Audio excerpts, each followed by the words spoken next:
خۆ لە ئەسڵا سیاست بۆ چییە؟ بۆ خزمەتی خەڵکە. لە ئەسڵا کاناڵی میدیایی بۆ چییە؟ بۆ پێدانی هۆشیاری و زانیاریە.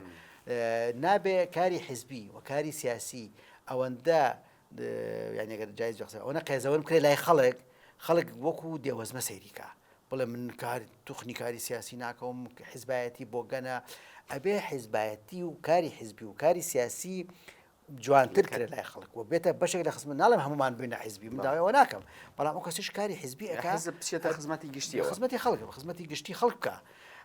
ئەمە کێ ئەتوانێت یارمەتی دەربێت لەمە دەستگا میدیاکە تۆ بێنە بەرچاوی خۆت لەناو ئەم دوو حیزبە سیاسیە مەجموعەیە میدیاکاری سەنگین و میدیاکار و کەسانی باش هەن و مامۆستای زانکۆ هەن کە من برادری بنێن و میدیاکار هەن کە ئایان ناسم مجموعەی وتار بڵاوکەنەوە لەسەر سەقامگیری کۆمەڵایەتی لەسەر ئەوەی کاکە واز بێنن لەمە خۆیان ڕقن لە حیزبەکەی خۆیان بگرن نەقدی زاتی خۆمان بکەین وای لێ بێت ئێمە ژینگەیەک بڵاوکەنەوە وردە من دڵنیام تفەنگەکانیش بێدەنگە بن ئەو کاتە.